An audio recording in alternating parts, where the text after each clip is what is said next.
Análise do episódio 11 de Yumi no Tsugai, né? Tem aí uma teoria muito importante sobre a família Tadera. E ao mesmo tempo revela aí, né, que o pai do Ryu Tadera, né, está vivo até a data presente.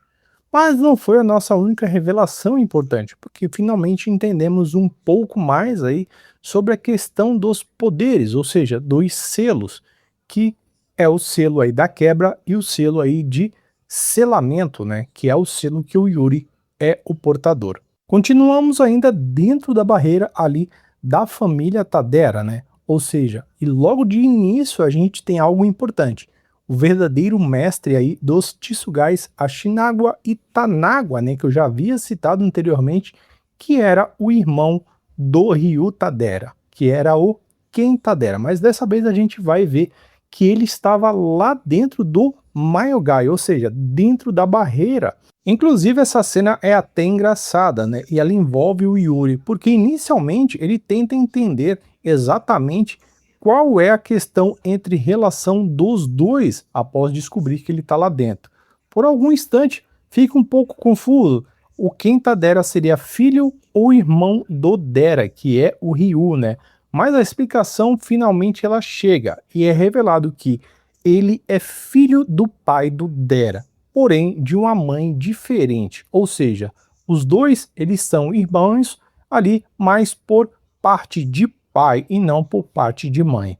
E tudo muda porque a forma como enxergamos a família Tadera, né? Porque na realidade pode existir vários membros, mas o indivíduo principal, que é o pai, né, ali do Dera, é realmente a pessoa mais importante. A mulher contratada, então, por Asuma Kagemori pede que os mortos, né, por um meio de quesito de simplicidade, né, assim, ela faz o seguinte, ela não deseja, né, que as pessoas que foram contratadas ali acabem ficando mortas ali, jogadas dentro do Mayogai, e pede para que tenha aí um enterro digno. E aqui que a gente vê um lado mais interessante do Yuri. Mesmo após toda aquela confusão, ela ajuda a enterrar. E as pessoas que acabaram morrendo dentro, né, do Mayogai do Ryu Tadera. Aí o pessoal, ela acha um pouco estranho, mas depois vê que meio que algo como sobrevivência. Porque se você deixar os corpos ali apodrecerem, né, isso pode gerar uma contaminação. Então, tipo assim, isso acontecia muito na vila, né? Então o Yuri fazia muito isso. Então, isso era meio que um instinto de sobrevivência, né? Mas assim, por mais que seja uma cena simples, mostra um lado, né, uma personalidade dele diferente. E logo em seguida, recebemos aquela explicação importante, né? Ken Tadera revela que não sabia que o Ashinagwa e o Tanagwa eram Tsugais perigosos, ou seja, Tsugais malignos que não respeitavam a vontade de seu mestre e não também seguiam suas ordens. Na verdade, ele acreditava que conseguiria controlá-lo. Por quê? Porque ele precisava do poder dos Tsugais. Mas descobre tarde demais que aqueles dois simplesmente não obedeciam ninguém há muitos e muitos anos. Eles faziam exatamente o que queriam. E por isso a única solução que ele encontrou foi aprisionar dentro da barreira do Mayogai. E por que disso, né? Porque eles não conseguiriam escapar para o mundo exterior, já que estava preso ali no Mayogai. E quem ensinou esse método, né, para o Ken foi justamente o pai do Dera. E mais uma vez é colocado essa figura misteriosa no centro da história. Ou seja, se a gente analisar, antes do Dera e do Yuri entrar dentro da barreira, os dois Tsugais já estavam lá dentro junto com o mestre deles, que era o Ken Tadera, que é o meio-irmão aí, né, do Ryu Tadera. Ou seja, ele já estava lá dentro, ele não entrou, né, ele já estava lá dentro, preso junto com os dois Tsugais, para que eles não pudessem fazer aí algo pior no mundo exterior. Então a gente acaba tendo mais uma informação dentro do episódio, onde Mig e Hidari finalmente conseguem aí dar mais um pouquinho da explicação do selo dos gêmeos, né? Tanto a quebra quanto o selo. Ou seja, o selo ele possui a capacidade de aprisionar imediatamente qualquer Tsugai ou entidade, um poder extremamente forte e perigoso. Talvez um dos mais temidos de todo o universo do mundo de Yumi no Tsugai. Já a quebra, cara, ela funciona de uma maneira oposta. Ela pode romper contratos entre os mestres, quebrar barreiras e até mesmo outras entidades. Ou seja, isso não está explicado direito, né? Por quê? Porque existe algo maior. Os dois poderes, eles têm muitas diversidades equivalentes. E a gente só vê algumas pontuações, ou seja, a gente entende que pode fazer isso ou pode fazer aquilo, mas ainda tem as suas limitações. Por enquanto, a gente só tem 2 ou 3 pontos aí que a gente sabe que tanto o selo quanto a quebra podem executar. E assim por dizer, quanto mais a gente tenta entender sobre os dois personagens, os poderes dele, mais a gente vê que tanto o Yuri quanto a Asa são peças centrais do futuro da história. Então a gente acaba recebendo uma outra revelação inesperada, que Dera explica que a casa que está localizada dentro daquela barreira, né, dentro do Mayogai, é na verdade o Tsugai, que ele já havia falado, mas que ele não pertence a ele, pertence ao seu pai. E isso levanta imediatamente aquela pergunta, se o Tsugai continua ativo, o pai do Dera está vivo. Mas ele não responde de imediato, isso era uma suposição, mas deixa essa possibilidade aberta no modo de entender, né? E um outro detalhe é depois que a gente descobre que o pai do Dera também nasceu no mundo humano, ou seja, quando o pai do Dera morava na vila, né, a mãe do Yuri já sabia que ele era do mundo humano e acabou pedindo para ele ensinar a rota de saída da vila. E foi aí que eles conseguiram escapar junto com a Asa.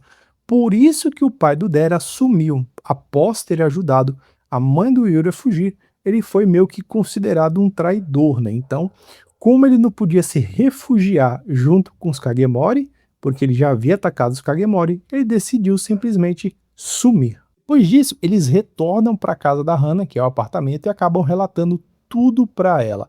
E aqui tem um ponto muito interessante, que é um ponto de humor, mais um ponto importante, por mais que ele seja um ponto de humor, né? O Kenta Dera, né, que é o irmão do Dera, ele tem uma conta bancária, e nessa conta bancária ele recebe um dinheiro todo mês. E quando a Hana pede para o Dera atualizar os cadastros ali, comprar a janta, ela acaba percebendo que ele tem muito dinheiro na conta. E por isso ela acaba permitindo que ele fique ali dentro da casa. Ou seja, basicamente ele é uma fonte de dinheiro. Mas não é só isso. Ali automaticamente confirma que quem faz os depósitos naquela conta é o próprio pai do Ryu Tadera, ou seja, o pai do Ken e o pai do Ryu. E isso já é afirmativo.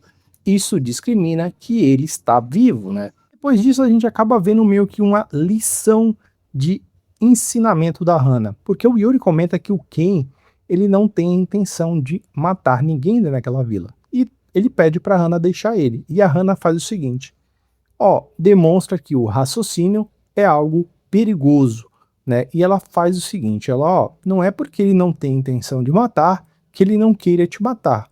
Preste atenção, ela se aproxima, né, do Yuri e dá uma chave de pescoço nele e explica algo muito importante. Uma pessoa não precisa demonstrar a intenção de assassinar para representar perigo. Cara, aquilo ali foi um ensinamento porque a Hana basicamente tinha a intenção de matar ele, né, com estrangulamento, mas não demonstrava nada, né? Ela se mantinha muito calma. E alguém totalmente experiente, né, basicamente consegue esconder as suas intenções e mesmo assim consegue matar alguém. Essa cena ela serve como se fosse uma aula para Yuri, mostrando que confiar apenas no instinto pode ser um erro fatal. Inclusive, a Hana acaba fazendo uma observação que eu acho bem interessante, né? Ela pontua que praticamente na vila ninguém é normal, cara. Ou seja, todo mundo esconde algo. E todo mundo é considerado aí algo ameaçador ou algo letal. E é difícil até mesmo de discordar, porque a gente vê, né? O próprio Dera, cara, se você olhar para ele, ele passa ali uma pessoa normal, mas ele basicamente é um assassino. Mas a cena que me chamou mais atenção e a cena mais curiosa do episódio acontece na parte final. A gente vê o Dera sentado sozinho, tomando cerveja ou algo do tipo, e a Hana percebe e se aproxima dele próximo da mesa, né, e pergunta sobre aquele pote. Quando pergunta aquilo, ele responde, são as cinzas da mãe do Kenta Dera. e ela acaba falando o seguinte: se ele quiser, eu posso encontrar um local adequado nas minhas terras e enterrar ele, né, como um sinal de gratidão.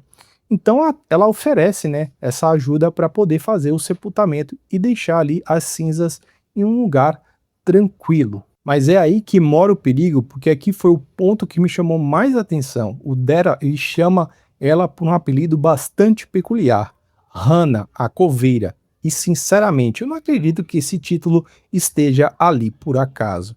Yumi no Tsugai raramente coloca informações aleatórias, né? Por trás daquela aparência tranquila e amigável, talvez exista uma das pessoas mais letais e perigosas de toda a vila de Higashimura. Talvez até mesmo comparável ao próprio Dera ou superior a ele, né? No final das contas, esse não foi um episódio focado na ação, né? Foi um episódio extremamente importante para conectar algumas coisas sobre a obra. Descobrimos mais sobre os poderes do Selo e da Quebra, por mais que sejam sutis, recebemos novas pistas aí sobre o pai do Deli, quem ele era, e entendemos melhor um pouco aí sobre a família, né?